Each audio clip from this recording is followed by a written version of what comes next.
Sa video natin ngayon mga maestro ay alamin naman natin itong PBB 2023 SARO release. Ngayong araw po yan, May 27, 2025.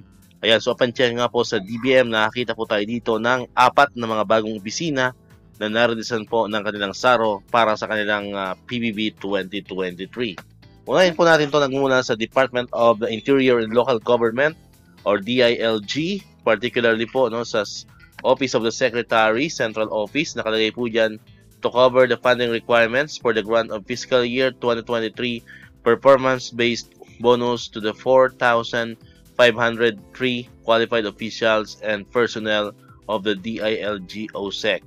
Pangalawa naman po ay nagmumula naman sa Department of National Defense or DND, particularly po sa Office of Civil Defense. Nakalagay dyan, to cover the funding requirements of the grant of the fiscal year 2023 performance-based bonus to the 569 qualified personnel of the Office of Civil Defense. Pangatlo naman po ay nagmula naman sa SUC, so State Universities and Colleges, particularly po sa Romblon State University. Ayan, nakalagay po dyan, to cover the grant of fiscal year 2023 performance-based bonus to qualified officials and employees. At panghuli po mga kamaestro, panghuli at pang-apat sa narilisan po ng SARO for PBB 2023 ngayong araw ay nangumula pa rin sa SUCs o State Universities and Colleges, particularly po sa Marikina Polytechnic College. Nakalagay dyan, to release the allotment to cover the fiscal year 2023 performance-based bonus of 216 eligible employees of the Marikina Polytechnic College. Alright, so far po, yan po yung 4 na mga bagong opisina na narilisan po ng SARO for PBB 2023. Ngayong araw po yan, May 27, 2025. As to the PBBs naman po ng Department of Education or DepEd, syempre marami pa rin po nagtatanong sa atin. As of today, ay wala pa rin po tayong panibagong update.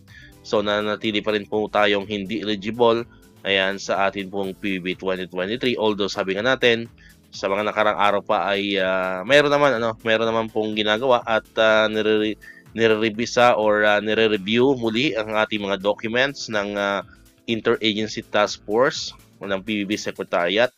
Although medyo matagal mga kamaestro kasi before ang expected po natin is within 2 weeks ay magkakaroon na sila ng final na decision regarding po sa ating PBB 2023, but ayan, so almost 2 weeks na nakakalipas after election ay wala pa rin pong panibagong update at hindi pa rin po sila nagpapalabas ng panibagong or ng bagong desisyon patungkol nga po sa ating eligibility sa PBB 2023. So hopefully ay mabigyan na agad ng final decision and hopefully ay maging okay at ma-eligible tayo para sa PBB 2020. Lalo pa ngayon malapit na ang ating pasukan para naman mas inspired tayong pumasok.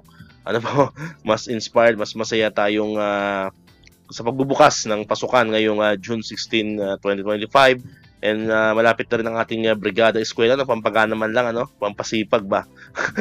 Ayan, so medyo nagtatagal na po kasi. So yan po yung ipanalangin po natin na sana one of these days before mag-opening ng klase ay magkaroon na ng panibagong kumbaga hatol ang PBB Secretariat sa ating pong eligibility sa PBB 2023. But sabi nga natin kanina, as of today, May 27, ay nanatili pa rin po tayong hindi eligible sa DepEd para sa PBB 2023. Alright, so dito ko natatapos itong ating video ngayon mga kamaestro. Kung di ka pa nakakapag-subscribe, click mo na ang subscribe button dyan para ikaw yung unang nakapanood ng mga videos na in-upload natin. Katulad ito, yung mga updates pa rin about sa PBB 2023 and other benefits sa mga teachers and government employees. And syempre, click mo na rin ang notification bell button para ma-notify ka. Always updated ka pag may mga bago tayong uploaded na videos. So muli, maraming salamat sa inyong panonood at pakikinig. Once again, El Maestro. See you on my next vlog. Bye-bye!